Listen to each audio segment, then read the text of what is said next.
Hello friends, welcome to my YouTube channel. आज मैं फिर से लाई हूँ आपके लिए एक नेक्स्ट वीडियो और आज की टॉपिक हमारी लास्ट वीडियो की कंटिन्यूएशन है।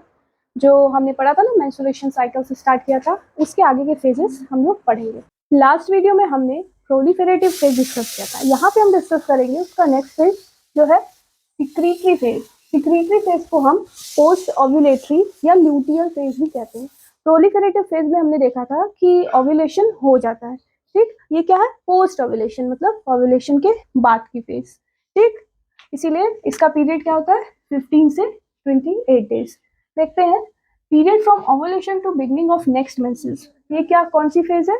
जहाँ पे ओव्यूलेशन के बाद से अगला मेंसेस शुरू होने तक का जो बीच का पीरियड है, जो आपके 15 से 28 डेज का। 14 डेज पे हो जाता है ओव्यूलेशन, फिर 28 डेज तक आपका प्रोसीजर चलता है, ठीक। तो ये है आपकी सिक्रीटरी फेज। नेक्स्ट है length of this phase is fixed. Proliferative में हमने डिस्कस किया था कि उसका लेंथ बढ़ भी सकता है, कम भी हो सकता है, जिसकी वजह से आपके मेंसेस में डिफरेंस या चेंजेस आते हैं। पर सिक्रीटरी फेज का क्या, लेंथ कांस्टेंट होता है या फिक्स्ड होता है। इसको हम कह सकते हैं कांस्टेंट फेज आल्सो, ठीक। इसको हम कांस्टेंट फेज भी कह सकते हैं। फिर है Graafian follicle after ovulation converts to yellow structure. जब एक बार ओव्यूलेशन हो गया, ये हमने डिस्कस किया था ना कि जब एक बार ओवरी से ओवम, जो ग्राफियन फॉलिकल है, वो रप्चर हुआ, फटा, और ओवम वहां से निकल के आपका कहाँ पे, फैलोपियन ट्यूब की तरफ चला, तो जो ग्राफियन फॉलिकल का पार्ट है वो क्या हो गया, येलो स्ट्रक्चर में बदल गया, ठीक। येलो स्ट्रक्चर में बदल गया, उसी को हम यहाँ पे कह देते हैं कॉर्पस ल्यूटियम, ठीक। क्या बोलेंगे? Corpus luteum. ये जो कॉर्पस ल्यूटियम का फॉर्मेशन हो रहा है, ये आपके एलएच हार्मोन के वजह से होगा, ठीक है। क्या? एलएच हार्मोन सिक्रीट होगा जो कॉर्पस ल्यूटियम के फॉर्मेशन में हेल्प करेगा। और कॉर्पस ल्यूटियम क्या है? आपका ग्राफियन फॉलिकल का पार्ट, जो ओवम के निकल जाने के बाद बचा हुआ है, वो येलो कलर स्ट्रक्चर में बदल गया, उसी को हमने बोल दिया कॉर्पस ल्यूटियम। नेक्स्ट है corpus luteum secrete progesterone, relaxin, estrogen and inhibin. ये जो कॉर्पस ल्यूटियम बना है वही आपका progesterone hormone, relaxin hormone, estrogen और इनिबिन सिक्रीट करेगा, ठीक।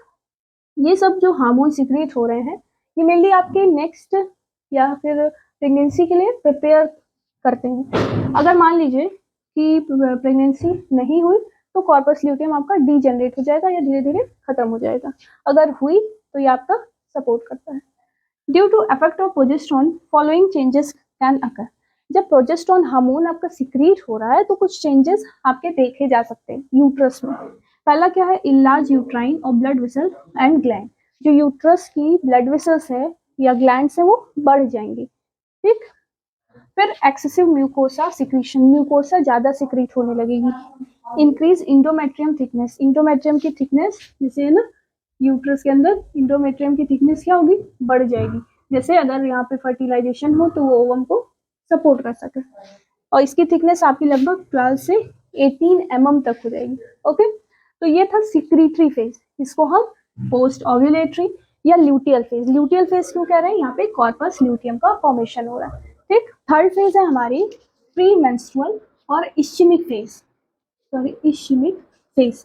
प्री मेंस्ट्रुअल मतलब, अगर जैसे मैंने पहले बताया कि जो सिक्रीटरी फेज है तो ओव्यूलेशन से लेकर आपके नेक्स्ट मेंसेस तक 15 से 28 डेज तक, अगर उस टाइम पे आपका कॉर्पस ल्यूटियम का फॉर्मेशन हो गया है, तो अगर प्रेगनेंसी या फर्टिलाइजेशन हो गया है तो आपका कॉर्पस ल्यूटियम, जो हमने हार्मोन डिस्कस किया ना, वो सिक्रीट करेगा और उसको सपोर्ट करेगा। साथ ही साथ इंडोमेट्रियम थिकनेस जो आपकी बढ़ रही है वो भी डेवलपिंग एम्ब्रियो को सिक्रीट करेगा।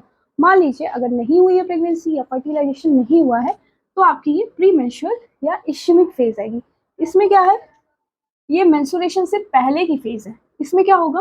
अगर pregnancy has not occurred, pregnancy नहीं हुई है, start to decrease level of all three hormones. ये जो आपकी तीन हार्मोन्स थे ना जो कॉर्पस ल्यूटियम सिक्रीट कर रही थी, एलएच, एफएसएच, प्रोजेस्टेरोन, ये सब जो सिक्रीट हो रहे हैं वो धीरे धीरे क्या होंगे? कम होने लगेंगे।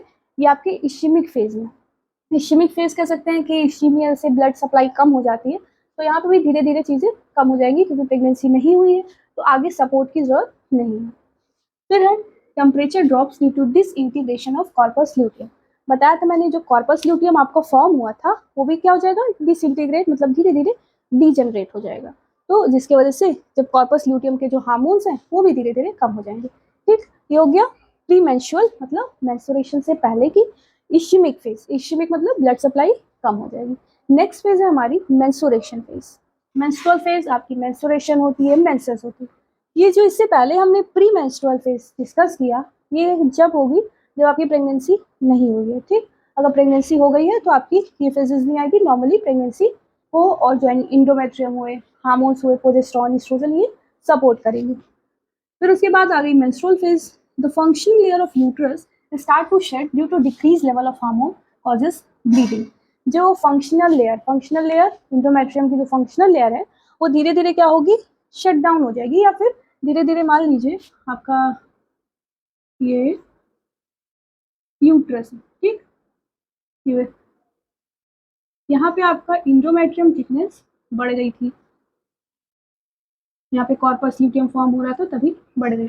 जब आपकी प्रेगनेंसी नहीं हुई है तो ये जो आपकी इंडोमेट्रियम की फंक्शनल लेयर है वो धीरे धीरे क्या होगी, नीचे गिर के मेंसेस में या फिर मेंस्ट्रुएशन की तरह ब्लड क्लॉट या म्यूकस के साथ बाहर निकल जाएगी, और फिर से आपकी इंडोमेट्रियम लेयर क्या हो जाएगी, थिनेस्ट हो जाएगी, सबसे पतली हो जाएगी, लगभग कितनी, 2 से 5 mm। क्यों, क्योंकि अब यहाँ पे इसकी लास्ट लेयर जो है स्ट्रैटम बैसिलिस वही बचेगी। फिर ये चीज़ें जो है साइकिल बार बार चलती रहेगी। एक मेंस्ट्रुअल पीरियड में लगभग 50 से 100 ml ब्लड लॉस होता है एक बार में। अगर इससे कम हो रहा है या ज़्यादा हो रहा है दैट इज एबनॉर्मल। अगर ज़्यादा होगा तो एनीमिया की प्रॉब्लम हो सकती है। ठीक, ये हो गया मेंस्ट्रुअल फेज। और मेंस्ट्रुअल फेज, यहाँ पूरी मेंस्ट्रुअल साइकिल आपकी स्टार्टिंग बताया था 28 डेज की होती है, और उसमें से मेंस्ट्रुअल फेज आपका होता है 4 डेज का। 4 डेज ब्लीडिंग होगी। किसी किसी का ये पीरियड वेरिएशन भी होता है, किसी किसी का 5 हो जाता है, किसी का 8 डे तक थोड़ा थोड़ा ब्लीडिंग होती रहती है। ठीक, ये हो गया। और यहाँ पे इंडोमेट्रियम आपकी पतली हो गई है, और क्योंकि वहाँ पे स्ट्रैटम बैसिलिस ही बचा है।